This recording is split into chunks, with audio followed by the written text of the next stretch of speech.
Engel.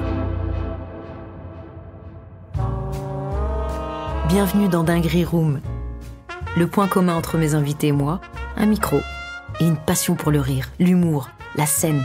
Tout ce qui nous anime et nous fait vibrer, flipper, rêver. La dinguerie. Je viens d'écouter l'épisode de Smile. Ah ouais? Ouais.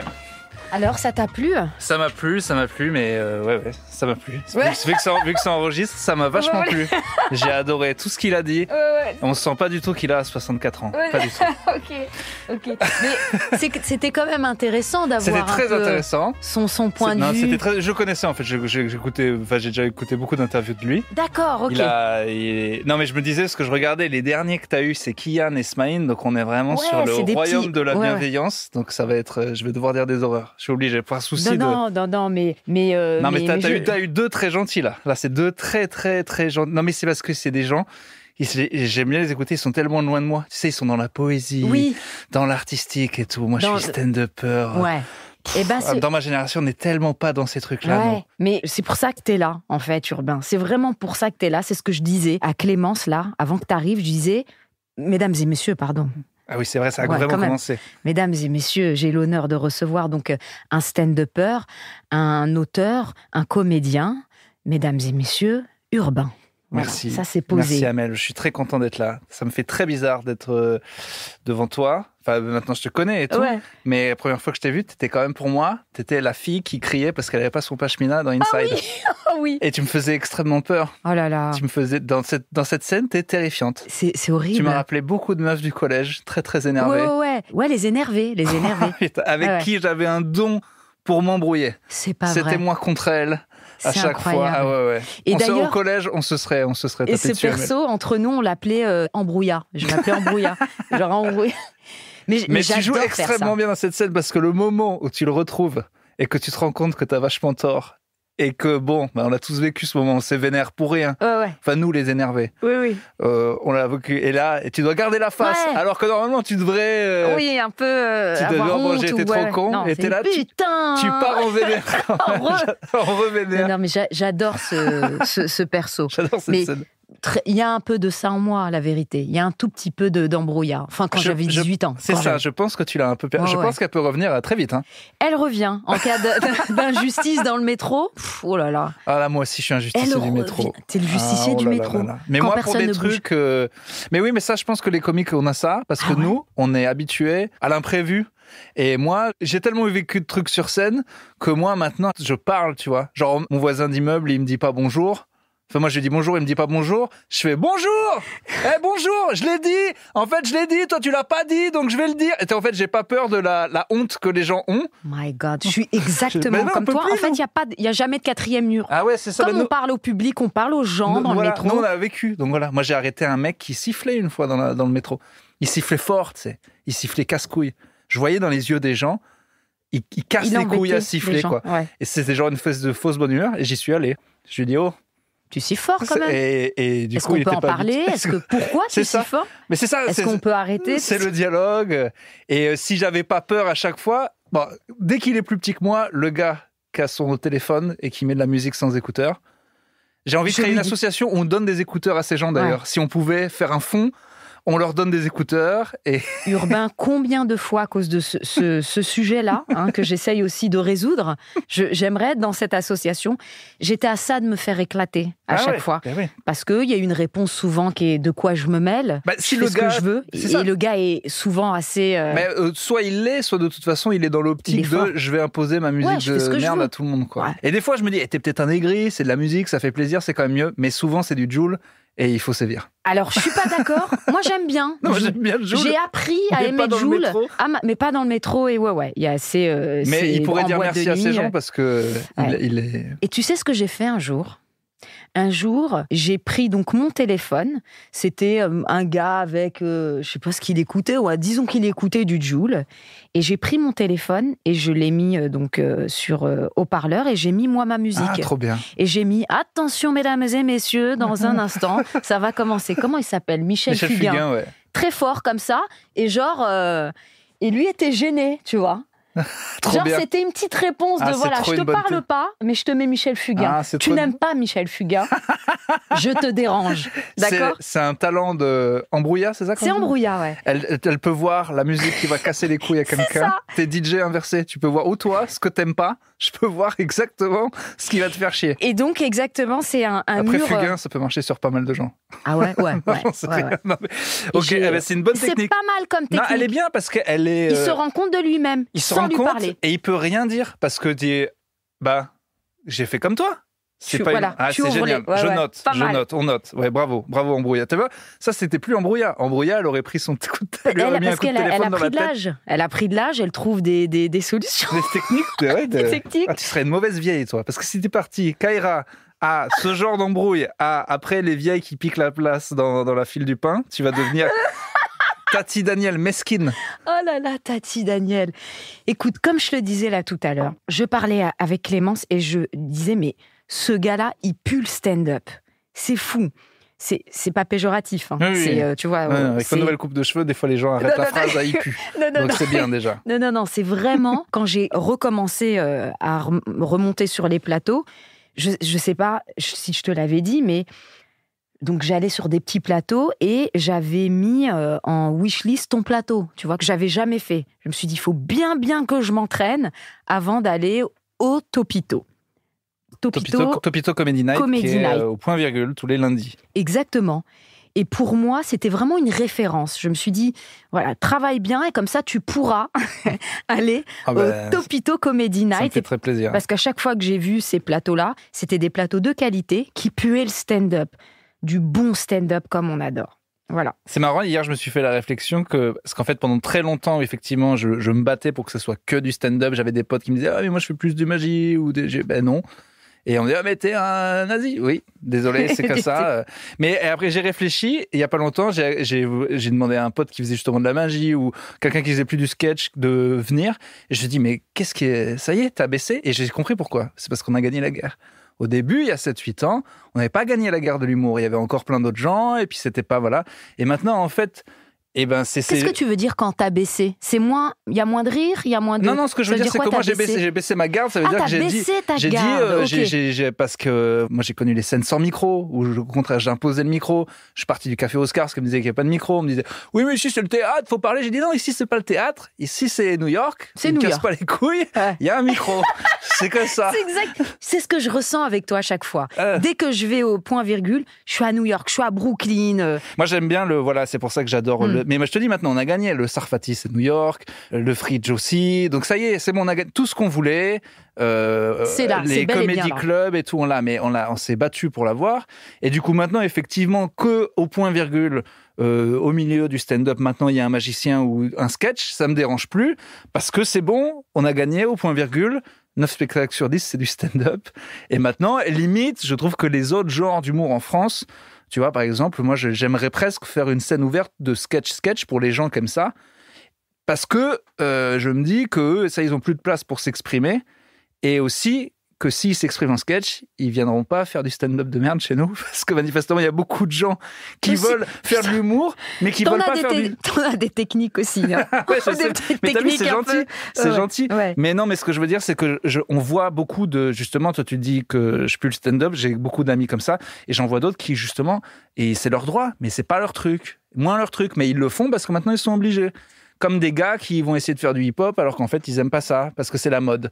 Donc maintenant, je veux qu'eux, ils aient une place pour s'exprimer, pour eux, et pour qu'ils nous laissent tranquilles aussi. Et c'est quoi la différence entre le sketch et le stand-up pour ceux qui nous écoutent ? Bah, tu vois, par exemple, Smaïn et tout, j'ai écouté l'épisode d'avant, il disait « Ah, mais on a toujours dit chansonnier et tout, Robert Lamoureux et tout. » Et c'est vrai que Robert Lamoureux, pour le coup, c'est le seul qui vraiment, je pensais, faisait du stand-up. Mais Haroun, il me dira ça aussi. Et pour eux, je suis un connard d'américain. Mais non, c'est faux.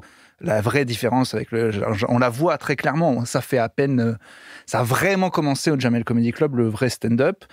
Et la différence, je sais. En fait, si je dois t'expliquer la différence, c'est que t'as rien compris. Non, mais je veux dire à quelqu'un, tu vois. Quelqu'un qui sait qu'il a pas perçu. S'il me dit, ah mais c'est quoi la différence ? Et je dis, t'as rien compris. En fait, c'est juste que si tu la vois pas toi-même. C'est que t'es pas. Alors, c'est que t'as rien compris et t'es pas éduqué, peut-être. C'est que t'y es pas, quoi. C'est que à mon avis, c'est évident on voit la différence tout de suite entre quelqu'un qui aime vraiment le stand-up mais je vais encore me faire engueuler, mais bon, je le dis tout le temps. Non, parce qu'il y a vraiment deux... Mais il y a deux écoles, ils prennent vraiment pour ouais. T'es un Américain, t'es pas bien, la France c'est la France, et j'adore la tradition comique française, mais j'avoue que sur scène, je la sépare du stand-up, quoi. Pour moi, j'adore des proches, j'adore Coluche, mais c'est pas du stand-up, c'est autre chose. C'est un truc, justement, pour le coup, je pense qu'il n'existe pas trop dans d'autres pays, qui est vraiment bien, et qui est drôle. C'est un peu un mélange de tout ça. C'est un mélange. Mais nous aussi, on arrive à un mélange aussi. Il y a des gens qui font bien le mélange. Ouais. Ivanov, Dieudo, à un moment, faisait bien le mélange. Un peu de tradition à la française, un peu de je parle directement aux gens. Ahmed Silla. Ahmed, ouais, je trouve qu'il le fait bien. Oui, il y en a plein. Et ça, c'est bien pour le coup. Ça, c'est un truc hybride qui est cool. Mais c'est vrai que moi, voilà, c'est à cause de Louis C.K., de Chris Rock que j'ai fait ça. Donc, c'est ça que je veux. Moi. Et alors, t'es tombé amoureux du stand-up grâce à ces gens-là, à Louis C.K., le des premier, proches, c'est Eddie Murphy. Ok, dans un spectacle. C'est Raw ou Delirious, ouais. Mais c'est parce que mon père... Je vous le conseille, d'ailleurs, parce que je trouve que ça n'a pas vieilli. En fait, j'ai vu Jamel en 99 avec mon rep. Où ? À la Maison des Sports de Clermont-Ferrand. Mais oui, tu viens de Clermont-Ferrand, c'est vrai. Et on voit... J'étais fan de... Et qui emmène qui ? C'est de Daron qui t'emmène on adorait Jamel. Les deux, vous dites, on va kiffer. On adorait Jamel, on adorait le Burger Quiz, on regardait Jamel dans le cinéma de Jamel. Il passe à Maison des Sports, je suis comme un ouf. C'était une rockstar, Jamel. C'était une rockstar. Et mon père me dit, ça c'est du vrai stand-up, ça me fait penser, j'avais une cassette à l'époque de Delirious. Ton père l'avait. Ouais, il l'avait, ouais. Parce qu'il me disait, ouais, c'est un pote qui... Mais en plus, tu sais, c'est l'époque VHS, et en plus, on l'avait plus, la cassette. Il m'en parlait comme d'un Graal. Moi, je l'ai vu en VHS. Voilà. Et il me dit, c'est un pote sur Canal qui me l'avait passé, mais je l'ai plus. Moi, j'avais fouillé toutes les cassettes de la maison, je l'ai jamais retrouvé.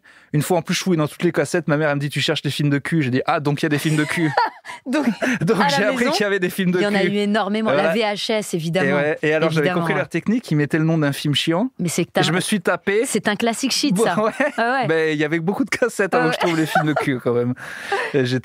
Bon, bref. Et donc, il me parlait de ça. Et il me disait que ça ressemblait à ça. Et après, du coup, il y a eu les DVD. J'ai eu Raw Delirious, puis il y a eu Internet. Et le vrai déclic, c'est je suis en Espagne et je vois Louis C.K., je suis en 2012. Sur scène ? Non, je le vois. En fait, je comprends pas parce que je pensais m'y connaître. Et je vois sur les sites de torrent qu'il y a un truc très, très téléchargé qui est un spectacle de Louis C.K. Et moi, j'étais déjà avec ma copine qui est américaine. On était censé connaître le truc. Ça fait longtemps alors que t'es avec. Ouais, mais ça fait plus de 10 ans. Wow. Ouais. Et je me dis, mais c'est qui ce gars ? Comment ça se fait que c'est sur un site de torrent français, que c'est déjà connu ? Moi, je sais pas qui c'est. Je regarde le truc. Au bout de, je te jure, 3 minutes, j'appelle ma meuf sur Skype. Pour le coup, je dis, you know this guy ? C'est qui ? Elle me dit, mais je le connais pas. Je dis, mais c'est ouf ! Elle me dit, au bout de 3 minutes, il avait fait une blague sur Ray Charles et les Juifs, un début de spectacle fou. Et genre, c'était tu t'es dit, magnifique, ça t'a fait rigoler. Mais non, mais c'était juste là. Ouais. Et puis ça a mis quoi ? 1 mois avant qu'elle dise, faut que tu fasses ça. Et puis je suis allé à Paris, puis c'était pas prévu. Puis après j'ai dû Topito. Donc Topito, c'était déjà un peu faire des blagues. Ouais. On a fait une scène ouverte au Paname. Je crois que j'ai vu Tony, Hakim, je sais plus qui. Et il y a eu Saint-Laurent, Hakim Jimili. Et il y a eu ce truc de... C'est bizarre, mais il y a eu... c'est bien, mais ça va, je peux le faire. Tu vois ce que je veux dire ? Si j'avais pris une claque, heureusement qu'ils n'étaient pas incroyables ce jour-là. Ça t'aurait peut-être... Parce que juste après, j'ai vu genre Boone qui avait un passage patate et Kian. Et je me suis dit, oui, ça va. Oui, je sais pas encore, faut que je réfléchisse. J'étais arrivé en plus avec une arrogance de moi je sais ce que c'est le stand-up américain alors que j'avais vu 2 spectacles de Louis C.K., tu vois. Mais vu que je parlais anglais déjà bien, j'ai rattrapé en 1 mois. Tu vois, j'ai rattrapé tout ce que je pouvais en 1 mois, j'ai fait que ça. Et donc, j'étais sûr que je connaissais tout et tout. Et bon, et bref, du coup, j'ai vu les Français faire ça, j'ai essayé. Ta première scène, Ma première scène, c'est en anglais, pour le coup, parce que j'étais tellement arrogant et con que je me suis dit que je vais faire... en France. Ouais. Donc, je renseigne, j'écris à Sébastien Marx, et il me dit, viens, j'écris 5 minutes. J'ai même pris 2-3 mois avant de le faire, mais je l'ai fait, quoi. Et c'était cool ? Ouais, c'était très cool. Et il y avait Blanche. Ouais. Blanche Gardin, ouais. Moi, j'étais arrivé. Pour moi, c'était la fin du... C'était mes 2 premières minutes dans le show business. Je dis, attends, c'est bon. Je fais des blagues. J'ai rencontré Blanche, qui, pour le coup, vu que j'étais fan... C'est mes collègues, maintenant. J'étais fan d'Inside, donc j'étais comme un fou de la voir. Et j'ai dit, c'est bon. Non, parce qu'à la fin, Blanche m'a dit, c'est bien. J'ai dit, allez, on peut arrêter cette histoire. Enfin, commençons la carrière de sportif professionnel, maintenant. Stand-upper, c'est réglé. Ça, c'est réglé. Très rapide. Et vite, j'ai rencontré Adrien Arnoux, et puis il m'a dit, mais non, mais... Adrien Arnoux, Il me dit, tu sais, il faut venir faire en français. Il me dit, j'ai bien compris, tu as les mêmes références que moi. Et effectivement, les gens l'ont pas encore, mais il faut que tu viennes là. Donc, c'était où? C'était au Gymnase, il m'a vu, parce que lui aussi joue en anglais. Au Gymnase, ouais. Mm-hmm. Et après, j'ai fait le Paname, et après, non, j'ai fait le Changeman. Et tu te rappelles de ta première scène en français?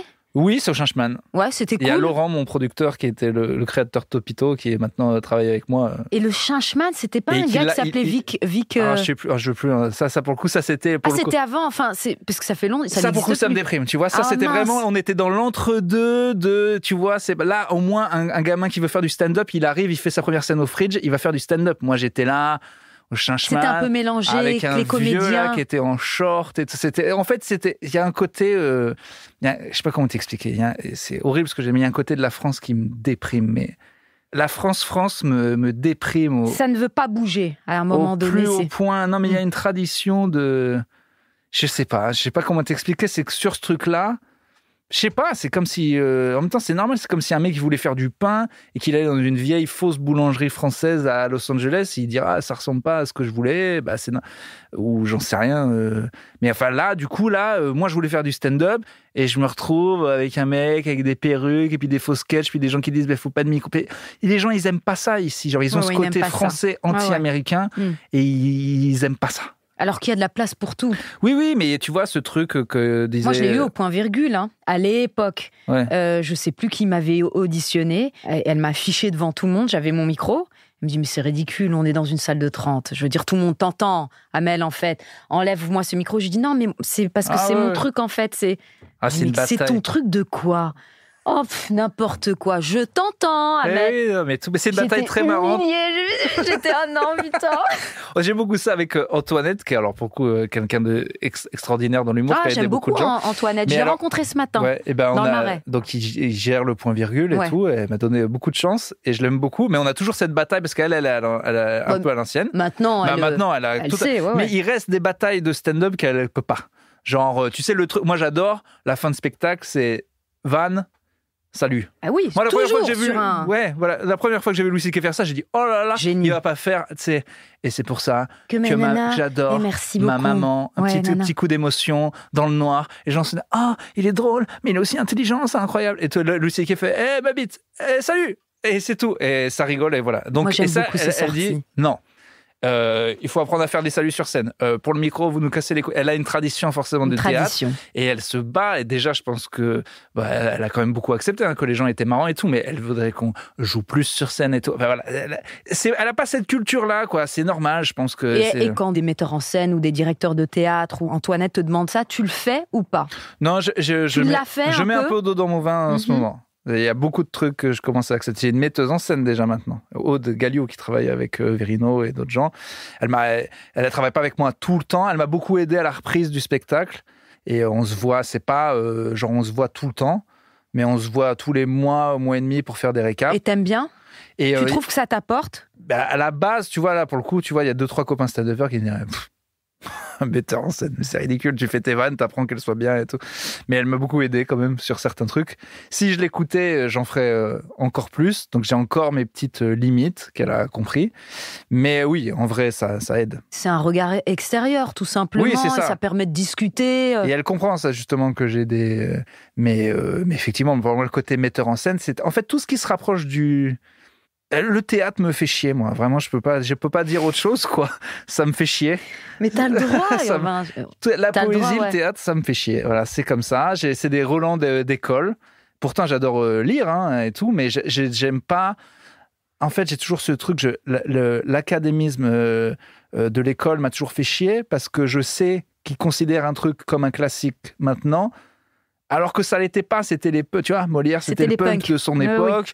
Oui. Tous étaient des punks à un moment et refusaient de reconnaître que, tu vois, qu'ils le veulent ou non, et qui considèrent que c'est une régression ou pas, Booba se renseignait dans les écoles. Et c'est comme ça, parce qu'on s'est tous fait flinguer par lui aujourd'hui, et que pas reconnaître son talent littéraire, c'est stupide. Et là, je le dis, il y a des gens qui disent la France régresse, machin. Et ben oui, mais ils ont pensé ça de Renaud, ils ont pensé ça de Brassens, moi, je trouve ils que ont Booba pensé ça de Bruand, et voilà. Incroyable. Et donc c'est comme si tu te poses vraiment, t'écoutes. C'est fort. Et en fait, Très c'est pour fort. ça, quand je parlais à mes proches, j'ai l'impression, mais vous êtes dans le passé, quoi. Vous êtes vraiment dans le... Et c'est... En fait, c'est normal qu'ils aient ces références à l'ancienne, mais laissez-nous tranquilles, en mais fait. déjà, laissez-nous tranquilles. Ne jugez pas les nouveaux trucs. Ouais, voilà. Donc, je me bats contre ça, mais ça veut pas dire que j'aime pas les vieux trucs. Et puis, ça fait partie d'avant. Mais c'est une réaction, mais c'est quoi. douloureux. Enfin, moi qui ai fait des sketchs avec des perruques, des machins et tout, quand c'est sur YouTube. Le problème, c'est que c'est sur YouTube. C'est là, à vie. Ah ouais, non, attention, je peux te mettre en contact avec 2-3 personnes qui ont eu des trucs gênants, qui ont réussi à les faire enlever. Ah oui, Oui. mais c'est pas gênant, mais ça fait partie d'il y a 15 ans en arrière. Ah non, vous avez Donc, vraiment tu vois, ouvert des portes. c'est, Merci. Et nous, on en ouvre pour les gamins. Mais c'est douloureux. Et en Quand plus, tu les regardes, tu dis... Oh, ce qui est plus non, dur, c'est non. que plus tu ouvres des portes, plus tu as des chances de te faire dépasser vite. Parce que là, tu vois, justement, on parlait de gamins qui commencent le stand-up. Ils commencent avec toutes nos armes. Nous, on a commencé avec les vôtres. Et eux, ils vont commencer avec les nôtres. Et ce que je veux Et dire... tu penses qu'ils vont être beaucoup plus forts avec ça? Bah, c'est obligé. C'est obligé? Déjà, ils sont plus. Il y a plus de concurrence. En fait, il va y avoir beaucoup plus de gens. Ouais. Beaucoup plus de nuls. Justement, pardon, je reviens sur Smaïn, il disait, je suis dans un festival de théâtre, il y a 90 humoristes, il y en a 10 de bons. Et j'ai envie de dire, mais c'est un super ratio, ça. 1 sur 9, c'est excellent, t'imagines? J'avais lu ça dans un bouquin de comédie, ça m'avait choqué. Il y avait un mec qui enseignait la comédie et il disait, mes élèves, ils m'ont dit dégoûté, oui, moi, j'écris 10 blagues, il n'y en a qu'une de bonne. Et le gars, il dit, écris-en 100. Ouais. Tu te rends compte, c'est génial, tu viens de me dire qu'à chaque fois, si tu joues au loto 10 fois, tu gagnes une fois, joue. Donc en fait, c'est ça le truc. Si tu arrives à être dégoûté à sortir une vanne sur 10, t'es bête parce que c'est déjà bien. Donc un humoriste sur 10 qui est fort, c'est énorme. J'espère qu'il va y en avoir 2000, 3000, 5000, qu'il y ait des tonnes de médiocres qui arrivent pour qu'il y ait une concurrence. Et... Enfin, tu vois, pourquoi on est fort en foot en France? Parce qu'il y a... Et tu les des vois, millions toi, de gens déjà? qui jouent, quoi. Tu les vois déjà? Je vois. Il y en a Je vois qui qu'après sont une plus déjà au Topito Comedy Night. Oui, je vois que... J'en vois quelques-uns qui ont 20 ans, que t'aimes bien et qui reviennent à chaque fois. Ouais, 20 ans, je sais pas, mais un peu moins. Et là, je fais plus les petits plateaux. Mais ce que je sais, c'est que déjà maintenant, en plus, ce qui est abusé, que j'ai même plus besoin de me déplacer, parce que n'importe qui maintenant, alors ça c'est pour le meilleur ou pour le pire pour eux, mais n'importe qui a une bonne vanne va la foutre sur Instagram, parce qu'il sait que maintenant un reel, ça peut faire des millions de vues. Donc pourquoi pas là, donc j'ai pour la première fois... Tu le fais ça ou pas? Moi, ah oui. Ça, ouais, même ça a plus ou moins changé. Quand j'ai arrêté Topito il y a 6 mois, et pour faire vraiment que du stand-up, ce que je faisais déjà, mais vraiment que ça. T'as arrêté pour vraiment te consacrer à ton spectacle au stand-up? Oui, j'en avais marre qu'on considère que pas comme un... Par le métier, il me disait, ah oui, c'est bien, mais tu fais aussi autre chose et tout. Et puis j'avais envie de faire des tournées. Vrai, t'as raison. On te considérait plus comme un organisateur, c'est ça? Alors, il y avait l'organisateur, et puis aussi, surtout, je les appelais pour tourner dans des sketchs, pour faire d'autres trucs. Et puis, il me disait, pas comme un collègue. Pas à fond, mais en tout cas, souvent aussi, il m'appelait pour me dire, ah, tu viens écrire ça, ou tu viens sur telle date. Et je dis, mais non, moi, je travaille. À un moment, pendant 8 ans, j'ai quand même eu un vrai 35 heures, donc je devais dire non à plein de trucs. Donc, ça a été long. Mais oui, ce que je disais, pour la première fois de ma vie, j'ai vu un mec qui... Alors, je reprends dans l'ordre. J'ai vu un mec qui fait une blague sur Internet et je lui dis, ah, c'est trop bien, viens au Topito Comedy Night. Sur une blague, hein, ça se trouve, ça va être nul, mais non, sur 3 blagues, sur 1 minute, quoi. Et c'était sympa, finalement? Ah non, il va venir là. Mais je sais que c'est... Tu sais pas encore, mais je sais qu'en vrai, quand il y a un gars qui a 1 minute de blague qui est bonne, c'est bon. C'est bon. C'est sûr que c'est bon. Enfin, moi, je sais. Et tu tombes sur lui sur Insta, c'est oui, ça? Voilà, un peu c'est comme ça. Je te dis, c'est que maintenant, parce que je fais plus trop les petits plateaux, parce que j'ai plus le temps. Et oui, je le fais quand j'ai arrêté Topito. Je me suis mis à mettre beaucoup de vidéos. Et j'ai triplé mes réseaux sociaux en 4 mois, là. Avec les sous-titres? Moi, je fais tout moi-même. Tu fais tout toi-même? Ouais, ce qui n'est pas bien, mais et d'un coup, les vidéos, les gens le partagent, et il y a plus de monde. Tu te rends compte que j'ai quand même 3-4 moments d'impro qui ont... C'est des trucs que j'ai toujours fait, moi. Tu connais, au Topito, je parle 20 minutes aux gens. Mon spectacle, c'est 25 minutes. Mais c'est ta marque, c'est ton truc. Voilà, j'ai beaucoup fait. Et du coup, j'ai sorti des vidéos de ça. Et un truc qui, avant, aurait pu être devant 20 personnes, ça fait des millions de vues, quoi. Tu prends... j'ai une folle qui a crié pendant un truc au fridge. Je parle d'un truc et elle crie « C'est pas vrai !» Et du coup, je lui demande « Mais pourquoi c'est pas vrai, madame ?» Et j'improvise 1 minute là-dessus. Et ce truc a fait presque 10 millions de vues en cumulé. Qu'est-ce que tu me dis? 10 millions de vues en cumulé, ouais. 2-3 sur TikTok, 4 sur Facebook, 2 sur Instagram, et t'y es, quoi.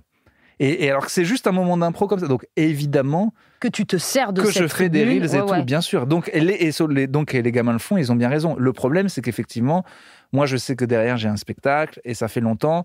Et c'est d'ailleurs pour ça que je mets de l'impro, pour pas vendre ce qu'il y a dans mon spectacle. Je me dis que si j'avais que 5 minutes de blague, je les foutrais pas sur Internet parce qu'après, t'es un peu à poil. Mais en même temps, ça peut peut-être aussi te forcer à en écrire d'autres.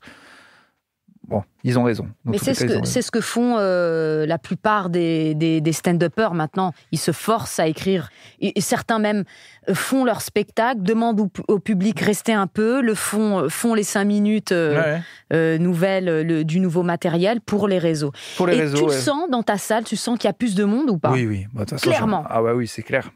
Non, mais ça, c'est obligé parce que de toute façon... Donc on ne peut plus passer outre, en gros. Ah bah, de toute façon, les producteurs vont plus faire le taf à ta place. De toute façon, les producteurs, ils vont signer que des gens qui sont déjà connus maintenant. Puis ils ont une arrogance. Ils sont là, quand tu lis dans les articles, a découvert cette petite pépite de Roman Fressil. Gros, il avait tous les producteurs de Paris, il avait déjà des centaines de milliers de followers et il enculait sur tout le monde, sur tous les plateaux. Il n'y a pas un producteur en humour qui a découvert quelqu'un depuis 10 piges, ça je peux te le dire. Ils prennent que des gars qui signent c'est comme dans la musique. Ils te signent si tu fais déjà des millions de vues sur YouTube. Tout le côté de producteur, de dénicheur de talent, de développer le talent. Ils ne font plus ça. Avant, donc ça, c'est fini. Mais c'est plus que fini. Ce sont des marchands qui servent juste à te prendre un maximum de pognon. Mais je les déteste. C'est la banque, en fait, qui a un peu de trésorerie, qui te sert à imprimer des affiches un peu plus grandes. Voilà. Et puis après, ils disent... non, mais enfin, voilà. J'ai beaucoup d'amis mais c'est intéressant ce que tu dis. C'est vrai que nous, déjà, à notre époque... un mec comme Kader Aoun allait dans tous les c'est comme ça qu'il nous a découvert. Il allait dans les petits théâtres et il dénichait les talents. Il les dénichait vraiment. De toute façon, après, on peut pas leur en vouloir. Effectivement, ce serait fou de prendre quelqu'un comme ça qui a rien du tout. Mais bon, ça serait beau d'arriver à avoir la pépite avant. Si tu fais tous les plateaux, de toute façon, ils n'avaient pas le choix. Ils n'allaient pas signer des gars qui étaient déjà à la télé, quoi. Ouais. Donc, mais bon, c'est vrai que, notamment dans la musique, je trouve ça un peu fou que les mecs, ils sont là, ouais, t'as beaucoup de, c'est cette espèce d'arrogance de, ouais, t'as beaucoup de potentiel. Il a déjà un million de gars. Ouais. Il a déjà le potentiel. Il est déjà ce qu'il est, en fait. Il est déjà. Et tu sais, nous qui faisons beaucoup les plateaux, et toi surtout sur ton plateau, est-ce que t'arrives à sentir si un jeune va, le futur? Tu le sens? Ce que je veux dire, c'est que si je le sens, c'est que c'est déjà trop tard. Je veux dire, c'est qu'il y est déjà. Tu vois ce que je veux dire? Personne a l'humour, il n'y a rien de plus simple. Si tout le monde rigole fort, longtemps, voilà. Enfin, faut être... Moi, j'ai toujours trouvé ça fou dans l'humour quand des gens, à la fin, ils disent « bon passage ». Je sais. Le seul gars qui peut m'impressionner, c'est un humoriste qui te voit faire un passage de merde et qui dit « Ah, mais il y a du... Là, c'est pas mal ». Parce que toi, t'es dégoûté quand tu fais un passage de merde. Mais si t'as rien fait rire, avec lui, il te dit « Non, mais il y a des bonnes idées ». Mais ça, il n'y a qu'un humoriste qui va pouvoir le faire. Parce que tous les gens du métier, personne ne le voit. Et c'est le seul qui peut m'impressionner, c'est ça. C'est de dire à un mec... T'es allé jusqu'au bout, nul, mais t'as un angle. C'est nul, mais c'est sûr qu'il y a quelque chose à creuser. Dans la merde, là, il y a du bon. Mais la plupart des gens, c'est genre, dis donc, t'as cartonné, c'était bien. Mais je l'avais pas vu. Ouais. Sherlock, t'es trop fort. Tout le monde rigolait, j'ai eu une 5 minutes. Ouais, je le sais. Non, mais c'est... Voilà, mais bon... je te dis, c'est tous les producteurs. Et comment t'écris, toi? T'écris tout seul ou avec Laurent ou avec... C'est après qu'on m'aide. Mais au début, ça commence toujours tout seul. Et qu'est-ce que tu fais? C'est des notes dans mon téléphone, et puis des fois, je m'énerve et je me dis que je vais Et tu te poses sur une table et t'écris sur ton ordi ou j'ai envie de savoir si t'écris sur du papier. Ordi, téléphone. Et note vocale, ça m'aide bien aussi. Genre, je me dis, t'es sur scène, dis-le. Tu vois ce que je veux dire? Je suis tout seul dans une pièce et je m'enregistre et je dis, alors, et tu racontes ton anecdote. Et voilà, je le dis. Et en parlant, je me souviens au tout début, quand je stressais beaucoup, mes sketchs en anglais, je les répétais devant ma copine et en les disant, je trouvais des trucs. Mais ça, c'est horrible parce que c'est vraiment très efficace. Avec Aude, d'ailleurs, quelques méthodes, quelques moments qu'on a eu de mise en scène, vraiment. Et ça me fait mal. Tu sais, ce truc de jouer son sketch devant le silence, là. Mais c'est horrible parce que, putain, ça marche, quoi. Là, je suis dans une période de ma vie où je me comprends que tous les trucs de merde que je déteste marchent. Manger de la salade et faire du sport, ça marche.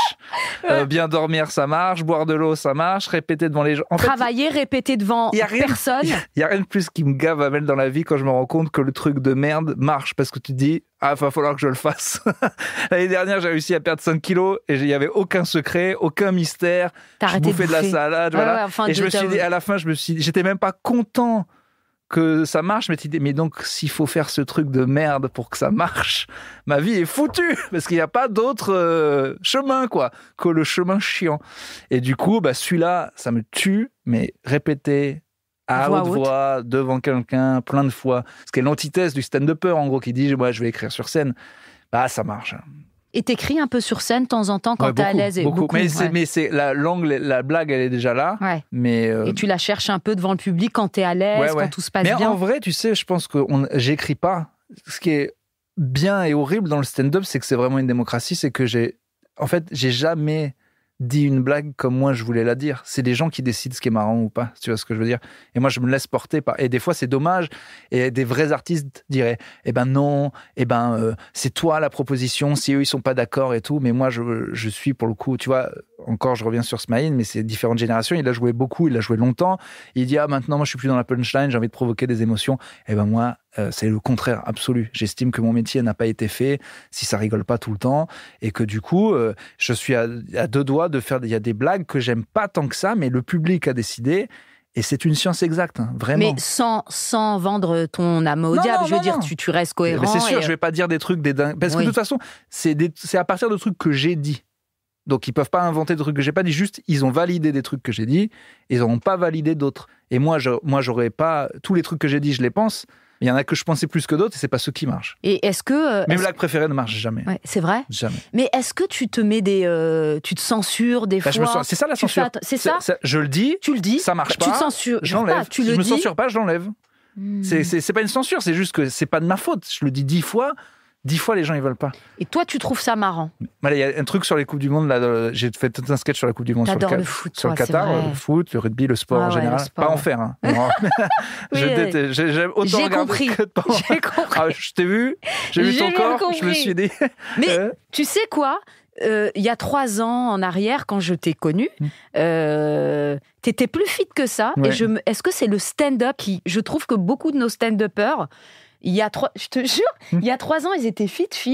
Et est-ce que l'hygiène de vie du stand-up fait que... même moi, hein, j'ai pris... Pourtant, je suis une crevette. Hein. Et Goku, les burgers, les machins, les ailes de poulet... Bouffettard, au Barbès Comedy Club, il y avait beaucoup de fried, tu vois, des trucs hyper frits et tout. Oui, non, mais bien sûr. Toute l'hygiène de vie de la nuit et tout. Ça, c'est marrant, je viens de... enfin me réinscrire à Néonès et j'ai croisé Pierre Thévenot. C'est quoi Néonès? C'est une salle de sport. Ah, c'est une salle de sport? Ouais. Et t'as croisé? Ouais. Ça, ceux qui font ça... 5 minutes avant. Hein. C'est qu'il y a des deadlines. Oui, non, mais c'est que Pierre... Il y a une salle un peu plus grande que vous allez faire. Là, il y a une deadline qui s'appelle le diabète, je crois. qui s'appelle vraiment... Non, mais... C'est pas l'Olympia. Non, je suis arrivé à... Pour la première fois, j'ai vu un 9 devant un 0 devant ma balance, ce qui n'était jamais arrivé de ma vie. Et on est d'accord qu'il y a 3 ans, c'était pas ça. Hein. Non, mais pas beaucoup non plus. Hein. J'ai toujours été à 85. Ah ouais, d'accord, ok. Ouais. Mais après, moi, j'ai une tête qui fait que, je te jure, même là, je suis remonté à du coup 88, 89. Mais j'ai fait toute ma vie depuis 15 ans entre 83 et 85. Donc en fait, je bougeais pas. Mais tous les jours, il y a des gens qui me disaient, t'as grossi, t'as maigri, t'as grossi, t'as maigri, t'as grossi, t'as maigri. Toi, c'est selon peut-être la barbe, les cheveux. La barbe, les cheveux, tout, ou je fais de la rétention, j'en sais rien, mais tous les jours. Mais alors moi, en plus, je sais pas pourquoi, on s'est toujours permis. On m'a toujours dit, toi, machin. Au Paname, tous les jours. Kader ou d'autres, ils me disaient, t'as pris. Et t'as rien fait. T'es le même gars. Et t'es là, mais qu'est-ce que je fais? Et est-ce que ça te touche, ça? Non, ça me touche. Ça te touchait, ça te touche? Est-ce que c'est quelque chose, tu t'en fous? Ça me touche pas, mais il y a beaucoup sur Internet que les gens commentent l'apparence physique des gens. Ça m'en fout, moi, parce que je suis comique, je suis lucide sur ma vie. Hein. Tu vas pas m'apprendre un truc... tu vois, c'est 8 Mile, quoi. C'est quand il dit... Il se trash tout seul et puis après il dit au gars vas-y dis-leur des trucs qu'ils savent pas sur moi. Vas-y mec, tu peux faire des blagues, tu vas rien m'apprendre quoi. Ouais. Mais je suis quand même surpris sur Internet du nombre de gens qui se permettent de communiquer, de parler du physique des gens quoi. C'est pas forcément de toi, mais en général, mais de moi, mais de tout. Mais c'est ouf, c'est genre j'arrive pas à comprendre mentalement le truc de dire il est moche, elle a des poils, il est gros et tout. Et en fait je comprends pas. Tu le dis pour qui? Si tu veux pas que le gars il le lise. Parce que d'ailleurs, quand il le lit et qu'il dit mec, il dit pardon, je voulais pas. Du coup, c'est pour qui? Ou alors t'es là, comme ça que tu vas rencontrer la meuf de ta vie. Elle est grosse, Louane. T'as raison, elle est grosse. Ah ouais, on est tous les deux à penser qu'elle est grosse. Ça te dit, on fait un McDo. Qu'est-ce qui va se passer? Qu'est-ce qui va se passer? Pourquoi tu le dis? Non, mais Louane, elle a fait une interview à Topito. Elle avait un peu grossi. Oui, parce qu'elle a eu un bébé, parce que c'est la vie et on s'en fout. Tous les commentaires, des milliers. Et genre, Tania elle avait une blague là-dessus. Genre, des gens lui disaient les grosses. Ah ben, j'avais pas de miroir. Ah bah. Je sais pas. Ouais. Tu t'es. Incroyable. Là, j'arrive pas à comprendre. T'as raison. J'arrive pas. T'as raison. Mais je comprends pas les gens qui disent c'est pas drôle non plus. Parce que je trouve pas ça marrant. Bon, déjà, tu le penses. Bah, déjà, commente pas. Tu fais monter mon algorithme. Tu veux m'aider, ne commente pas. Mais c'est pas marrant, c'est idiot. Je mets que des extraits où je sais que les gens rigolent. Donc, de fait, c'est con de dire c'est pas marrant. Ça ne me fait pas rire. Oui, mais de toute façon, non, mais c'est même scientifiquement faux. Puisque les gens rient derrière et tu l'entends. Parce que je l'ai dit dans une salle et qu'on entend bien les rires. Et que si moi je mets l'extrait, c'est que. Ouais. Bon, voilà. Donc, en tout cas, ça fait rire des gens. Donc, je comprends pas. Mais je comprends pas les commentaires sur Internet. Est-ce que tu as une dinguerie qui t'est arrivée sur scène? Bah, c'est pas vrai était vraiment pas mal. La meuf a hurlé, c'est pas vrai. Il y a pas longtemps. Bon, il m'arrive tout le temps des petits. C'est jamais eu de trucs énormes, mais j'en ai toujours des petits. J'ai eu un couple il y a pas longtemps. Je vais sortir la vidéo d'ailleurs. J'ai peur de me la faire censurer que ça parle de cul. Alors, en ce moment, je flippe sur Instagram. Dès que ça parle un peu de cul, ils peuvent me faire sauter mon compte. Genre vénère, enfin. Non, mais même un petit peu de cul, ils aiment pas. Ah ouais. Et puis tu peux te faire striker ton compte. Moi, j'ai eu une blague sur la Russie et les méchants dans les films. Bon, bref. Tu m'avais vu la faire cette blague, mais bref, elle a bien un peu marché partout, mais sur Instagram, ils ont dit non. Parce que c'est la guerre en ce moment et que. Non, mais je sais pas pourquoi. Tous les autres réseaux, elle passe. Elle a dû se faire signaler, donc un strike. Et il y a pas longtemps, j'ai dit aux gens, moi, tu sais, de commenter mes vidéos. Voilà, j'en fais un jeu en disant les plus marrants gagnent des places et tout. Je sais qu'il faut que ça commande, donc je le dis. Voilà. En plus, les gens le font de bon cœur, donc autant le dire, quoi. Et je dis, bah, du coup, si le plus marrant aura une place pour le spectacle ou un nude, ce que vous voulez. Et j'oublie que c'est des blagues et strike d'Instagram. Mais non, parce que j'ai dit que je proposais un nude contre un com. Donc je suis comme une tepu d'Instagram, si tu veux. Ok, ils le prennent vraiment. Ouais, ok. Et alors, ce qui est le plus drôle, c'est que du coup, je dis, tu sais, tu peux contester. Je conteste. Et le conteste, ils disent, au bout de 5 minutes, ils disent, ah ok, c'est bon, on a compris. Donc ça veut dire que c'est pas le robot a vu nude, mais un humain a dit, ah, ce mec a dit nude. Et après, il a vu mon compte, il a dit, oh, mais ça peut être qu'une vanne. Ça peut être qu'une vanne, ce gars ne propose pas des nudes à des gens. Et du coup, ils ont accepté la contestation. C'est énorme. Mais ils me massacrent quand même l'algorithme, parce que c'est des petits bâtards. Comment ils font? C'est un truc de fou. Instagram, t'es pris, on te dit c'est pas bien ce que t'as fait, tu dis bah non. Ils disent ah oui, c'est vrai, bah non. Mais quand même, d'un coup, t'es vu. C'est quoi? C'est un bouton. Elle drop x10. T'imagines, c'est comme si tu grillais un feu, puis finalement, c'est pas toi qui conduis, mais on t'enlève quand même le point pour que tu fasses gaffe. Donc moi, j'ai très peur. Ils peuvent faire ça. Bah, ils le font, en tout cas, ils le font. Ils peuvent pas le dire, mais ils le font. Ils le font. Tu vois, du jour au lendemain, une vidéo qui a plus de likes, plus de commentaires, plus de tout que la vidéo d'avant. Elle fait 4 fois moins de vues. C'est bizarre, ouais. Mais c'est pas que c'est bizarre. Ils ont un bouton qui ralentit. Ils ont un bouton, ils décident. Ils te tuent. C'est Dark Vador, ils te tuent. Moi, toute ma vie avec Topito, on a eu ça. On a eu Google, on a eu Facebook, on a eu TikTok, ils décident. Et il n'y a aucune personne dans ces trucs-là qui savent comment ça marche vraiment. C'est vraiment une machine, quoi. Un algorithme, Google, personne ne sait comment il marche. Mais en tout cas, c'est pour ça que je dis aux gens, soyez présents sur tous les réseaux, tu peux perdre ton compte tout le temps. Donc voilà, je disais ça parce que du coup, j'ai envie de parler de cette histoire de cul. Ouais. Mais en fait, ils m'ont déjà striké pour des trucs de cul. C'est au pif. Et la dernière fois, là, pour le truc du nude, ils m'ont dit, un de plus, suppression du compte. À la Booba, quoi. Suppression, au revoir. Et vu qu'ils ont déjà supprimé Booba... tu vas pas le mettre, alors? J'ai peur. Mais vu que moi, c'est que soit polémique, soit du cul, en tout cas avec des mots qui peuvent être vulgaires, souvent, je sais plus. Faudrait trouver un... Donc bref, l'histoire que j'ai eue, c'était qu'il y avait un couple... C'est fou, hein. Au premier rang, avec un gars qui a le bras cassé, et elle veut pas me dire comment il s'est fait ça, mais il rigole. Après, elle dit non, mais je l'ai tapé, parce que je vois que c'était faux. Bon, je sais même pas si ça avait été très marrant de dire ça. Et au final, ils l'ont fait en baisant. Et ils sont tombés de la mezzanine. Et ils ont quand même ken en bas. Ils ont fini de ken. Donc avec une fracture. Ouais. Le gars, il avait le coude comme... mignon. Oui. C'est super. Enfin, c'est mignon. Ça fait mal, mais c'est genre l'amour triomphe, quoi. Ouais, genre, ils s'aiment tellement. Là, c'est pas l'amour. Ou la ken. C'est la ken qui triomphe bien. Quand t'as un bras en vrac... Il a une fracture et il continue. Ouais. Oh, putain. Ça devait être très, très... Et donc, c'était marrant. Il y a une dinguerie qui m'énerve beaucoup en ce moment. Ouais. Mais pour le coup, je pète un peu un câble. Je fais encore des blagues, je pète un câble. Il y a des gens qui parlent Et du coup, je leur dis, mais de quoi vous parlez? Parce que c'est pas Pendant grave. que tu... Ouais, mais ils parlent longtemps, tu vois. Et je dis juste, ils ont bien compris, je suis le MC, je parle. Je dis, vas-y, dis, c'est pas grave, même si c'est sur moi et tout. Et il y a un gars, il y a pas longtemps, tu vois, sur la droite, sur le point virgule, là, ils sont 10 là. Et je dis, bon, mais là, donc pardon. proche de toi, ouais. quoi. De toute façon, déjà, tu passes toujours pour un connard, alors que c'est eux qui parlent pendant 2 minutes. Et tu sais, t'entends longtemps, que c'est une conversation, quoi. Et du coup, je dis, non, pardon, mais vous parlez. Donc déjà, ça fait toujours un silence de mort. Ouais. Alors que c'est lui le connard. Donc je fais des blagues, j'essaie de désamorcer. Je sais que j'ai l'air d'un prof de techno remplaçant, mais lâche-moi, s'il te plaît. Tu parles, dis-moi. Juste on rigole.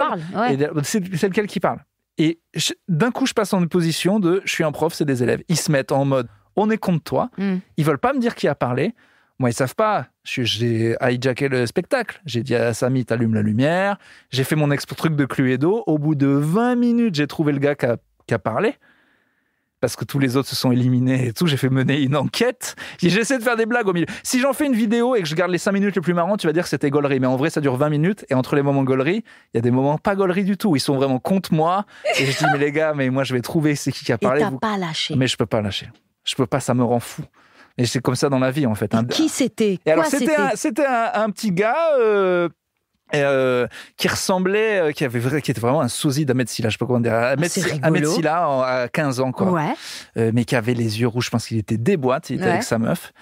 Et il m'a vraiment vu comme un prof. Je devais lui rappeler un prof d'art plastique ou je sais pas quoi. Et il m'a dit, il fait une pire de dire, non, c'est pas moi. Je dis, mais si c'est toi, c'est sûr, on a éliminé tout le monde. Il fait, pourquoi tu dis que c'est moi? Je dis, mais parce que vraiment, on a éliminé tout le monde, c'est toi, il ne reste plus que toi. Je fais, bon, c'est toi. Ouais. Alors, vous parliez de quoi? Je te dirai pas. Je te dirai pas. Mais c'était un défi, quoi. Il m'a dit, je te dirai pas. Premier degré. Ah, mais plus que premier degré. Il était là, jamais je te dirai. Là, sa meuf, elle était à 2 doigts de lâcher, en mode ça avait l'air un peu marrant. Et en plus, il n'y avait pas de mauvaise réponse. À moins que ça soit un truc triste, direct, il me dit non, mais c'est un truc un peu grave. Je l'aurais lâché direct. En mode, j'ai eu un coup de fil, machin, j'aurais dit, excuse-moi, frérot. Il m'aurait dit, non, mais parce que je te trouve pas marrant, on aurait rigolé. Je trouve que t'as une coupe de cheveux moche, on aurait rigolé. Ça, on va ken avec tout. Ouais. En fait, ce qui m'énerve, c'est que ces gens-là, ils te tuent le spectacle parce que peu importe ce qu'ils répondent, on va trouver. En fait, les seuls gens qui niquent une impro, moi, on me dit souvent, ou on dit souvent aux gens qui improvisent, qui arrivent à improviser, oh, t'arrives à rebondir sur tout. Mais on peut rebondir sur tout. Tout est un peu marrant. C'est le seul truc sur lequel on peut pas rebondir, c'est les gens qui se braquent et qui veulent pas parler. Et moi, j'ai appris du coup à dire bon, bah toi, je te parle plus. Mais là, je pouvais pas parce que fallait faire un exemple de parle pas 2 minutes dans le. Donc on fera peut-être une vidéo de ça. Et il n'a rien lâché. Rien. Rien. Mais à la fin, je l'ai fait. Du coup, je retourne. Je fais bon, on applaudit ce gars qui. Ok, quand même. Qui a barre de fer. Qui a bien joué, quoi. Qui a bien joué le truc. Ouais. Voilà, je me suis dit bon, ben lui, si je monte une équipe, si un jour je deviens braqueur, bon ben lui, il parle pas. Voilà, il parle pas. Lui, c'est sûr que lui, c'est le beau gars. C'est pas une poucave. Mais je te jure, il est vraiment mis dans ce mode-là. Et moi, je suis pas une poucave. Je suis pas une poucave de moi-même. Je suis pas une poucave de moi. Il a pas voulu lâcher. Il avait ce truc, ce délire de. Mais j'ai compris que pour certaines personnes, même si t'es censé être marrant, tu peux, à un moment, ils veulent te voir chuter, et t'es quand même un peu une figure d'autorité, et aussi ils ont un peu peur que moi je clash pas trop. Ou alors c'est pas méchant. Enfin, c'est pas souvent méchant. J'aimerais bien, des fois, j'ai envie d'être Redouane. Ouais. De dire, hey, fils de pute. J'ai très envie. Et pourquoi tu le fais pas? Je le fais pas parce que je trouve pas ça toujours marrant. J'ai pas vraiment cette technique de. Je préfère. Je sais pas comment. C'est chacun. C'est pas quelque chose. C'est pas. Chacun sait. Je finis par tailler quand même. Je trouve que je taille un peu quand même. Mais c'est juste que Redouane a mis la barre très très haut. Mais non, mais c'est juste que les gens ils aiment vraiment bien ça, quoi. Ouais. Mais en plus, c'est un pouvoir que j'aime pas. Là, j'ai vu la dernière vidéo de Redouane, il dit tu ressembles à Samy de Scooby-Doo, et tout le monde se marre alors qu'ils ont même pas vu le gars. Mais des fois, je vois des faux sosies comme ça. Et une fois, j'ai dit à un mec comme ça qui ressemblait à genre Aquaman, tu sais, le Aquaman balèze, cheveux longs. Je dis tout est Aquaman. Parce que le gars est sorti de la salle. Mais pas musclé du tout. Ah, genre, je dis Aquaman après une chimie ou un truc comme ça. Ses potes, ils étaient morts. Et j'ai eu le pouvoir. Et en fait, quand je vois que le gars en question, il aime pas, je me dis t'es pas bien. Ouais. Ça me met vraiment mal. Ça te met mal à l'aise? Non, moi, ça me met vraiment mal. Les rares fois où j'ai réussi à faire rire, parce que ça peut être marrant, mais que je vois que lui, il est pas dans la vanne, je suis quand même super mal. Moi aussi, je suis vraiment pas bien. Et t'as envie, hein. Ouais. T'arrives qui traitent les mecs de tête plate très très souvent, et j'adore. Pas de coups, pas de machin, tout ce que tu veux. Mais je peux pas. Je peux pas, j'arrive quand même à je fais des vannes sur le métier, sur d'autres trucs.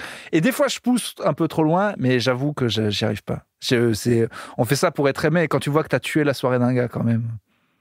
Et est-ce que tu penses que faire un spectacle, de stand-up du début à la fin, sans jamais vanner le public, c'est élégant ou pas ?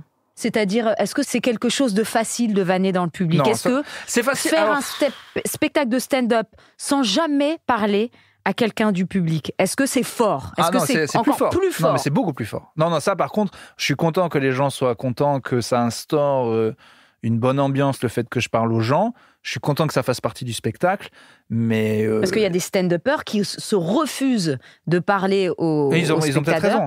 Pour délivrer un spectacle. Vraiment, j'aime les deux. Moi, je me vois pas déjà... j'ai pas de première partie parce que vraiment... c'est long. Non, mais il va venir faire du texte et moi, je vais arriver, je vais parler aux gens une demi-heure. Donc, c'est mort. Donc, ma première partie, c'est moi. C'est moi qui arrive et qui parle aux gens tranquille. Moi, j'aime les deux. J'avoue que je trouve ça dommage que les gens préfèrent ça au texte. Quand moi, à la fin, on loue plus mes qualités d'improvisation que mes qualités d'auteur. J'aime bien que tu dises ça. Je suis très vexé. Je suis très, très vexé. Et en plus, pour eux, c'est plus fort, mais c'est pas plus fort. Je pense que pour tous les publics, c'est plus fort. Ils ont l'impression qu'on a un pouvoir dès que ça va, dès que c'est... Encore un an de... Tout le monde a mis 14 vidéos de Vous êtes en couple sur... Et tu vas voir que c'est fini. Hein. Boring, ça y est. Ah, mais ça va être plus que boring. Ou alors, il faudra faire des improvisations très particulières. Mais là, je pense que pour les gens, beaucoup n'ont jamais vu de spectacle, donc ils découvrent tout ça. Et pour eux, c'est encore ce pouvoir incroyable. Voilà. C'est pour ça que j'en profite, parce que moi, ça fait quand même 7 ans que je le fais. Je veux en profiter pour me faire connaître, puisque c'est pas me travestir que de foutre des vidéos de ça. Mais alors, j'ai très conscience que dans un an, je vais arrêter. Parce que les gens en auront... seront éduqués, on en marre, ça va passer à autre chose. Ah ouais, mais plus que marre. Ça va devenir aussi ringard que les podcasts sur YouTube, si tu veux. Si tu vois ce que je veux dire, le fait de s'adresser face cam à un truc, ça va devenir un truc genre extrêmement ringard, mais extrêmement rapidement. Ça va être la tectonique de l'humour, l'improvisation, je te le dis tout de suite, quoi. Ah ouais. C'est exactement ça. J'en suis sûr. Ouais. C'est sûr, ça va partir très vite. Tu sais ce qu'il m'a dit, Yacine Bellouz, il a une théorie, il dit que le stand-up, là, on est vraiment, on est bien, il y aura un pic encore dans 2-3 ans. Ça va exploser. Ça va exploser, et il dit que dans quelques années après notre explosion, les sketchs vont revenir et que le stand-up va baisser. Le sketch, je sais pas, mais en tout cas, vu qu'on suit tout ce qui se passe aux États-Unis et que là, on est plus ou moins dans les années 80, il y a eu ce qu'on appelle un gros... boom, genre toute la génération que moi j'ai bien aimé, les Louis C.K., les Bill Burr, en fait, eux, c'est ceux qui ont continué. Si tu veux, dans les années 80, à un moment, c'est énorme. C'est-à-dire qu'il y a du stand-up partout, comme il y en a là partout. Toutes les villes ouvrent 2 à 3 clubs de stand-up, c'est plein tout le temps. Donc il y a plein de merde. Ça se rappelle, c'est devenu une punchline comme... il y en a qui ont des carrières sur 5 minutes, qui passent tout se ressemble et tout. En fait, c'est une explosion. Ça redescend. Plein de gens le croient. Et au bout d'un moment, c'est une bulle spéculative et elle explose. Et là, il reste que les gars qui veulent vraiment faire ça, parce que Louis C.K. il explique, là, le Comedy Cellar, c'est génial, mais au début des années 90, il joue à 2h du mat pour 4 poivreaux. C'est l'enfer, vraiment. Puis en plus, c'est pire que c'est l'enfer, c'est que ça y est, on se refout de ta gueule, quoi. On se fout de ta gueule en mode, mais c'est ringard.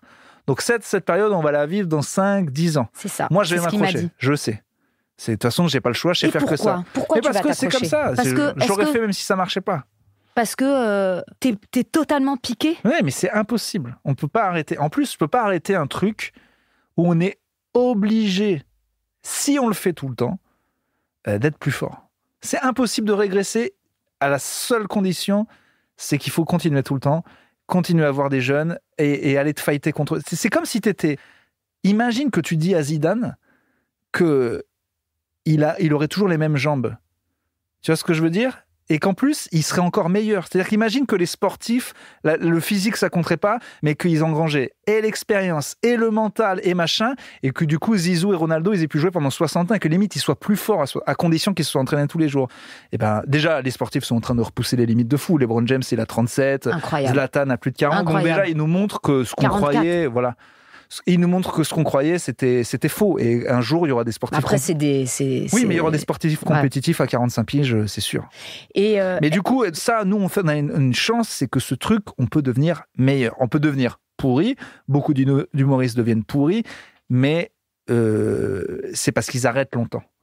Est-ce que tu as déjà arrêté le maximum Confinement. 1 an. Ah, mais c'était horrible. C'est pour ça que j'ai pris une méthode Et en scène. avant, non. Non. T'avais jamais arrêté 1 semaine, 2 semaines, 3 semaines, le maximum. Le maximum, c'est 2 semaines. 2 semaines. Ouais. Sinon, c'est impossible. C'est impossible, sinon. Et même 1 semaine, tu le sens. Mais par contre, après le premier confinement, pour le coup, j'ai cru que... Je me rappelle. Ma dernière scène, c'était au Topito, au Sentier. Ouais. Et le lendemain, on devait se voir. Ouais. Et bah non, c'est jamais Et après, il y a eu C'est un an. Et franchement, c'est là que j'ai pris une méthode en scène. Et c'est depuis que je fais mon spectacle assis. Parce que j'étais incapable de jouer debout. Ah, il y a des séquelles de ça. Oui, il y avait une très très grave séquelle. C'est que les premières fois, je me suis dit, non, mais je vais m'asseoir. Je vais m'asseoir. Parce que tu retrouves plus tes marques, tu sais. Ouais, je suis là. Non, mais je suis là. Si je suis assis, ça donne... C'est pour ça que t'es assis tout le temps maintenant ? Maintenant, ouais. Je savais pas. Je pensais que c'est parce que t'avais envie. Ah non, c'est parce que justement, c'était une manière de me poser. Je me souviens une fois aussi que j'avais eu un très très gros trou de mémoire, un lendemain de cuite sur scène. Et puis j'étais trop mal. Et j'étais parti. Comme il avait dit, quand il explique là dans ton dernier épisode que ça m'a fait mal. Hein, il a bien expliqué sur le suicide. Ouais, le truc sur scène là, où c'est la première de. Ah. J'ai tout vécu quand il l'a dit. C'est-à-dire, c'est la première, donc c'est très important. Il se dit au dernier moment. Alors les gars, les comiques qui m'écoutent, jamais on change au dernier moment. Jamais. Ne t'écoute pas. Tout ce qui est prévu, c'est c'est assez dur comme ça. Il change l'ordre, ça bide, il fait un trou de mémoire, et c'est sa première, il arrête le spectacle et tout. Moi, j'ai arrêté, mais 5 secondes. Je pense littéralement que les gens ont cru que je prenais de la coke. Et t'es sorti de scène parce pour avoir un papier ou un truc. En fait, j'ai dit, tu sais, je panique, je te viens, voilà. J'ai dit, écoutez, désolé, je dois. Et t'en parles pas. Et je pars 5 secondes. T'es toujours détente, tu dis toujours, j'ai un trou de mémoire, et là, t'es. Non, j'étais trop mal. Je pars 5 secondes et je reviens. Et je dis, on va faire comme si c'était le début. Tu vas où quand tu pars 5 secondes ? Je vais derrière le rideau. Pourquoi faire ? Juste pour pas m'évanouir. Ah, d'accord. Et je prends 5 secondes et je dis, non, mais vas-y, retourne-y, c'est bon. Ouais. Et je reviens, et je m'assois, et j'ai fait tout le spectacle en pilote automatique comme ça, et ça rigolait quand même un peu. Et après, comme Smaïn, j'ai fait croire que c'était un malaise, ou c'était pas un malaise. J'ai eu un trou de mémoire, et j'ai été trop mal, c'est tout. Et après ça, il y a eu le confinement, et après, justement, pendant le confinement, j'avais cette peur panique ça m'arrivait au premier Montreux aussi d'avoir un petit trou à un moment et ça m'a terrifié. Et là, ça y est, j'en suis sorti, mais ça m'a pris longtemps. Hein. J'ai cru, et plus la pause était longue, plus c'était vraiment compliqué. Ah ouais. Mais alors, quand t'as un trou, pourquoi tu n'en parles pas du trou, le temps de trouver ? Mais ça, il faut. Et puisque c'est toi qui as inventé ça. Après, c'est toi qui parles de tout. Dès qu'il y a une mouche, t'en parles. Mais ça commençait à Montreux. Parce qu'il y avait tellement d'enjeux. De pression. Que... Ah ouais, non mais... C'est Montreux, c'est une pression à chaque fois. Les 2 Montreux m'ont rendu mal. Ah ouais. Mais Blanche m'avait prévenu, Douli, m'avait tout... Il y a vraiment zéro plaisir. Zéro. C'est beaucoup de... heureusement, on fait le job et tout, mais c'est une pression. Avant, pendant, après... Ah, c'est plus qu'une pression. Mais là, tu vois... Parce que c'est quoi ? C'est parce que je suis un peu cette année, je pense qu'ils m'ont pas... Je pense que je vais pas le faire, en même temps, je l'ai déjà fait 3 fois. Mais je suis un peu deg parce que... T'as cartoon... la dernière a très bien marché, donc je suis très content. Non, mais là où je suis deg, c'est normal, je vais pas le faire tous les ans non plus. Mais là où je suis deg, c'est que là, même s'ils me disaient c'est dans 2 semaines, je suis chaud, quoi. Enfin, tu vois ce que je veux dire ? C'est que là, j'ai pas peur. C'est bon, je l'ai fait 2 fois, les 2, elles ont marché. J'ai 10 minutes de spectacle. Là, j'aurais envie qu'ils me disent, voilà, est-ce que vous m'écoutez, qu'il y a quelqu'un qui se blesse ? J'arrive, j'ai pas peur. J'ai plus peur, en fait. C'est ça, les trucs du stand-up aussi. C'est qu'il y a que les trucs nouveaux qui font peur quand tu les as fait. Tu vois, le Sarfati, ça me faisait tellement peur, ça me fait plus peur. Ouais. Ah ouais. Tu le présentes aussi. Je suis MC, je suis le premier qui arrive. Est-ce que tu as des rituels avant de monter sur scène ? Je me branle énormément. Mais c'est génial, Urbain, parce que du coup, t'arrives vraiment détendu. Oui, voilà. Non. T'as pas des petites pierres, Qu'est-ce que je fais ? En ce moment, je mets beaucoup c'est les mêmes musiques qui reviennent, c'est les mêmes musiques de... Je mets enfin aussi, je me lâche maintenant, je mets enfin les musiques que je veux avant le spectacle. Et que tu mettais quoi avant des musiques ? Avant, c'était genre des trucs, tu sais, qu'on entend un peu dans tous les comédies clubs, qui n'est pas de la mauvaise musique, mais genre de la soul, de la funk et tout, ça fait stylé. Et là, maintenant, je mets du gros Nirvana, du gros Rage Against the Machine, ou même du gros rap, mais genre un truc qui m'ambiance à fond. Que t'aimes, toi. Oui. Puis je me disais, mais non, mais des fois, il y a des vieux dans la salle au point virgule, et puis maintenant, en fait, je m'en fous. Donc, voilà. Mais je rentre sur une chanson des Beastie Boys bien énervé. Donc ça me détend. Je rentre avec une bière sur scène, donc je la bois un tout petit peu juste avant. Mais vraiment un tout petit peu. Hein, okay. C'est vraiment une gorgée. Et pourquoi? Pour avoir quelque chose dans les mains? Oui, non, j'aime bien. Moi, j'offre une bière sur scène, j'ai une bière. C'est vraiment un côté. C'est une critique qui revient beaucoup, donc je suis content parce que c'est l'atmosphère qu'on a essayé de créer. Les gens ils disent on dirait qu'il y a un pote dans le salon, il t'a raconté une histoire, il est parti. C'est ça le stand-up en fait. Ouais. Mais moi, vraiment, je suis assis, j'ai ma bière, j'offre une bière au VIP du spectacle, c'est un espèce de petit jeu, et c'est tout. Voilà, ça dure 1 heure et je me casse. Donc j'essaie de me mettre dans ce mood-là, quoi. Et est-ce que tes parents sont venus te voir? Et alors, j'ai plus mon père, mais ma mère, elle m'a jamais vu sur le spectacle. Elle insiste pour venir voir le spectacle, mais elle m'a vu beaucoup. Sur 10 minutes, un quart d'heure, à Clermont, souvent, quand j'ai joué. Mais elle veut voir le spectacle en entier, elle veut pas comprendre qu'il est pas prêt. Enfin, tu vois ce que je veux dire, c'est que je veux qu'elle vienne quand toi t'estimeras. Soit on va le capter, soit... Bon, après, c'est pareil, je suis con, faut pas non plus que je me mette, tu vois, parce que le jour de la captage, je vais flipper. S'il y a ma rhum, je vais flipper. Ouais. Mais bon, tu sais, les proches, ils sont sûrs que ça te fait... Je lui dis, et tu veux venir ? T'appelles Laurent en scred, tu viens au fond de la salle, tu me dis pas que t'es là. Voilà, c'est ça. Ils comprennent pas, les proches, que ça nous fout dans un stress total qu'ils soient là. Avec Pierre Thévenoud, justement, on en parlait. Les amis, je suis sûr qu'ils nous font plaisir. Ça ne nous fait pas plaisir. Et même si ce sont des proches des meilleurs amis, mais c'est plus. J'ai l'impression, c'est encore plus. Moi, ma meuf, elle veut venir, mais j'ai pas envie. Et puis, du coup, pourquoi on n'a pas envie? Mais parce qu'ils nous ont vus à Walp. Oui, mais parce que ça nous stresse, donc on est moins bon, et surtout qu'on veut qu'ils voient quand ça soit bien. Quand ça cartonne. Et le problème, c'est qu'on peut pas être sûr que ça sera bien. Jamais, jamais. Et le Sarfati, c'est toujours bien. Elle est venue une fois, ma meuf. Et c'était pas bien. Et je suis trop vénère. Ses parents, ils m'ont vu une fois. Je jouais en français, ils m'ont entendu en anglais. Je peux te dire que le bide transcende la barrière de la langue. Vraiment, je peux te dire qu'ils ont compris que j'étais nul. Et je suis marié à leur fille, et que il faut que je paye le loyer, donc... Qu'est-ce que c'était gênant? Ah ben c'était plus que gênant. Et en plus, tu connais les gens, ils te voient une fois. Moi, j'ai un pote, il a vu. Alors, c'est pas que j'aime pas Tony Saint-Laurent, et il est très fort. Mais mon pote, il l'a vu une fois il y a 12 ans dans une cave. Ce soir, Tony devait être le meilleur pour lui. Tony est un génie. Ouais. Et il est très bon. Je dis, mais il y a d'autres gens qui sont bons, tu vois ce que je veux dire. Ouais. Et d'un autre côté... Il reste sur ce gars-là me parle de stand-up, il a vu une soirée au Paname une fois. Donc, il est sûr que Tony est un génie absolu. Ça ne veut pas dire qu'il n'est pas fort, mais je dis juste qu'il y en a d'autres. Ouais. Que tel gars... je crois peut-être c'était même Verino, un gars trop fort, est nul. Et j'ai dit, mais tu l'as vu que tu sais pas, tu ne sais pas. Mais t'as vu, ça veut dire que les gens restent sur leur première impression. Mais surtout, l'humour, tu te rappelles. Hein. Moi, je parle souvent au taxi, il me dit, ah oui, j'ai vu une... Oh, d'humour, j'en fais pas beaucoup. J'ai vu une fois Bigard en 80... Il se rappelle. Concert, t'oublies. L'humour, c'est pour ça les captations, les trucs à la télé, les sketchs à la télé, il faut faire attention. Hein. Ce qui est très dur avec le principe de la télé et de Montreux, c'est que, j'en parlais avec Roman ou d'autres, c'est que on a très rarement, et pour vous dire jamais, c'est jamais notre meilleur passage. Le passage au Jamel, le passage au Montreux. C'est pour ça que maintenant, on filme tout, les humoristes. Moi, je suis malade si c'est pas filmé. Genre, je vais te dire maintenant, je vais te dire quelque chose de très grave, que là, des stand-uppers vont me... Si je fais une impro, et que je sais que c'est pas filmé, et qu'elle se met à marcher... Et que tu l'as loupé. Non, je l'arrête. Il est hors de question que je fasse... Parce que toute ma vie, je vais me dire, non. J'ai raté 15 millions de vues. Là. Il y a des gens qui me détestent là quand j'ai dit ça. Ouais, mais en disant, pense aux gens et tout. Et en fait, c'est vrai, je vais pas vraiment le faire. Oui. Mais vrai, tu réfléchis en tout cas ça. Oh là là, j'en ai eu une un jour au Fridge ou un truc, tu vois. Génial, et il n'y avait pas de caméra. Ouais.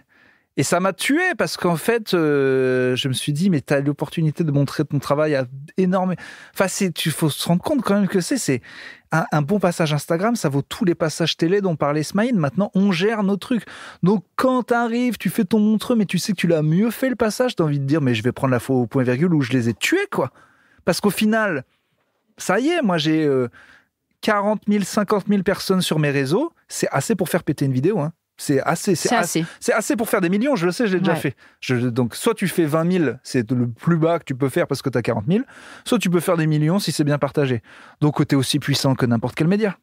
Puisque eux aussi... Sauf qu'il faut trouver les bons moments. J'ai travaillé à Topito longtemps, on avait plus de 2 millions d'abonnés et on faisait aussi des vidéos à 20 000 et des vidéos à plusieurs millions. Donc, tu as la même puissance, en fait. Donc, c'est vrai que c'est très, très chiant de te faire dicter des règles de « Ah bah, vous allez faire ce sketch-là, cela-là, devant ce public-là. » C'est fini, ça, d'ailleurs. Et effectivement, tu as envie de dire « Mais j'ai pas du tout envie de gâcher mon matos. » Et comment tu te filmes ? Bah là, c'est au téléphone, c'est mal fait. Là, ce que je vois, moi, sur ton Insta, c'est au téléphone. C'est bien fait. Ce qui est super bien, c'est le fridge, parce qu'ils Ah, mais oui, ils nous filment. Ouais. Et même au Barbès, ils nous ont filment. tout compris. Alors, je me bats avec le point virgule pour qu'ils installent ça aussi. Toutes les salles, installez ça. Vous voulez faire de la pub pour vos salles, et faites ça. Ils ont eu l'idée du siècle au fridge. Au Barbès aussi, Oui, non? oui. Mais je suis pas allé au nouveau Barbès. Ah oui, moi non plus. Mais le Sarfati le fait pas parce qu'il n'y a pas de photos, pas de film, ils veulent garder. C'est pareil, c'est un artiste. Attention, il faut. Voilà. Moi, j'aime bien tous les clubs ont leur identité. J'aime l'identité de celui-là. C'est très bien. Mais du coup, c'est vrai que c'est dommage parce qu'au Sarfati, c'est là où on cartonne le plus. Et que justement, au Sarfati, c'est dur de dire que certains sets vont jamais sortir. Roman, il me parlait de ses premières années à Montréal. Il m'a dit, mais il me disait, frère, il y a des impros de 30 minutes où je vais les enculer. Je serai une superstar. Il sait parce que il disait s'il y avait la vidéo de ça. La trace, ouais. Mais bon, voilà. Et est-ce que t'aimes les surprises? Sur en général? Ouais, j'en ai sur. En général, non. Non. Sauf si elles sont, mais genre, je déteste les changements de plan. Non, mais les cadeaux. Les cadeaux, j'adore. Oui, bon, voilà, c'est ça. Ouh, c'est un cadre. Ouh, c'est un cadre. Ouh là là là là. Arrache-moi ça. Les cadeaux, j'adore. J'espère que ça va te plaire. Normalement, ça va te plaire. Normalement. Je l'adore. Tu sais que je pense qu'il est meilleur que Jordan? Ah bon? Merci. Je sais pas s'il est meilleur. Dis-nous ce que t'as pour que... Il faut que... Qu'est-ce que tu as découvert? Alors, j'ai un cadre d'une photo de LeBron James jeune, on est d'accord. Elle est mignonne, hein, cette très photo. très mignonne. Je l'avais partagée, je crois, je sais plus, je l'avais partagée. Tu connais cette photo? Ouais, je l'avais partagée sur Insta, c'est marrant. Ok. Je sais plus pourquoi, pour dire que...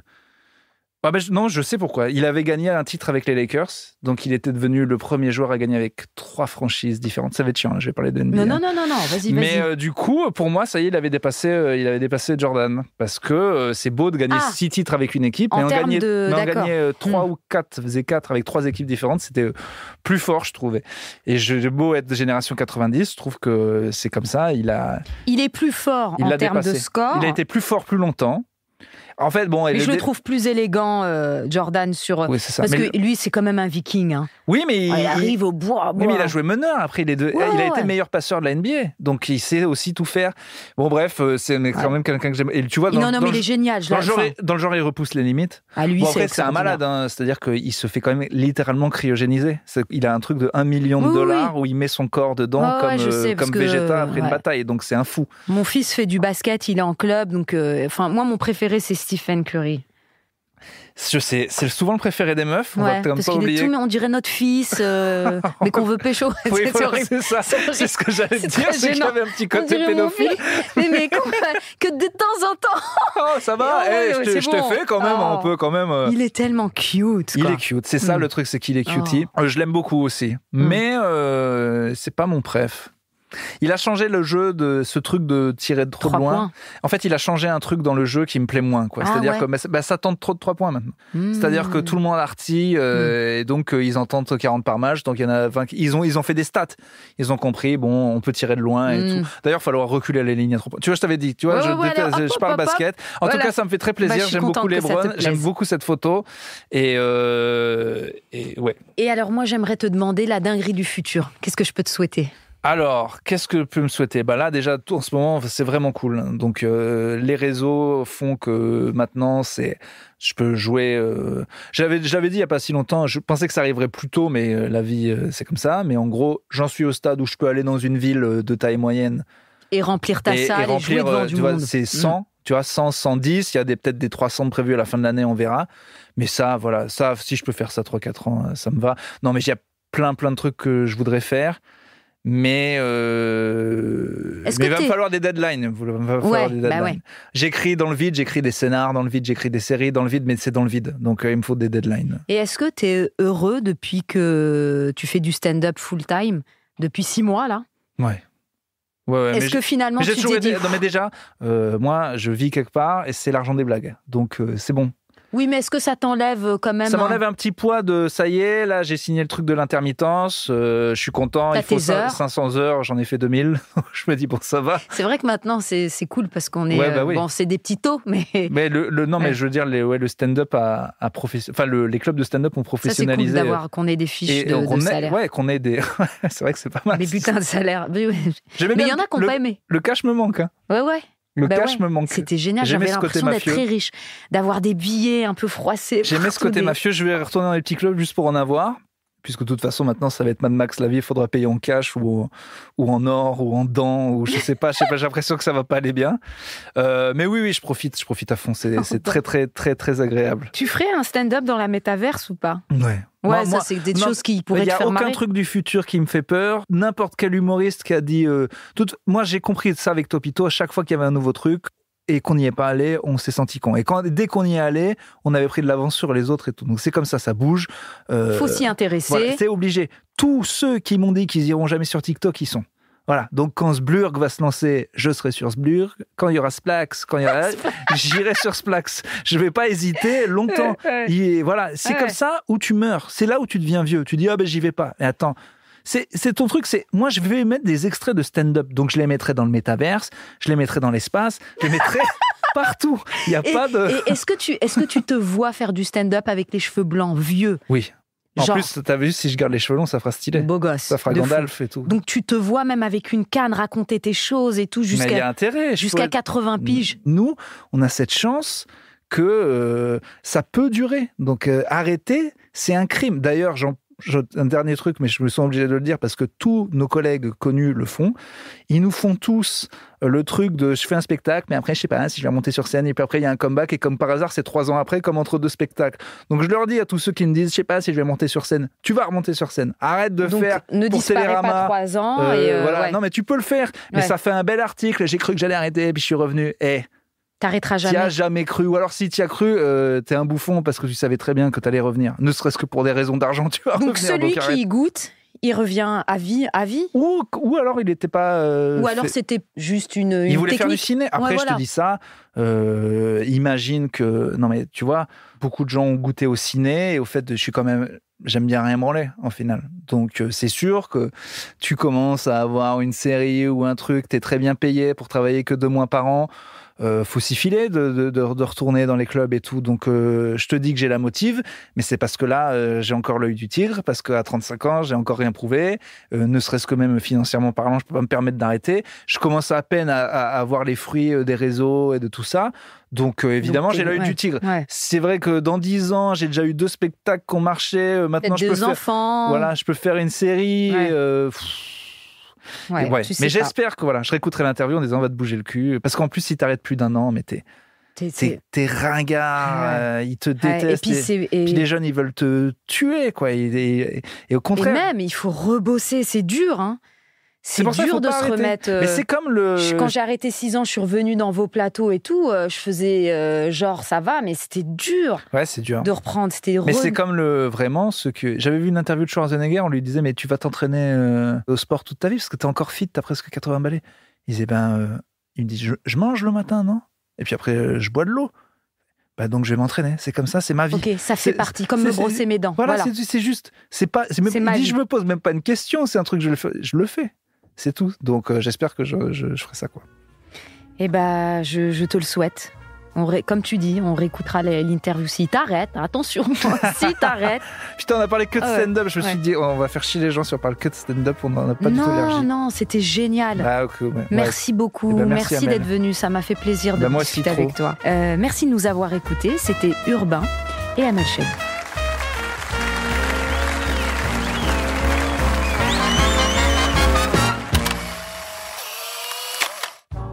Dinguerie Room est un podcast original Engel présenté par Amel Chabi. Productrice Clémence Friès, réalisateur Raphaël Fruchard, ingénieur du son Thomas Gabriel, coordinatrice de production Alix Pénichon.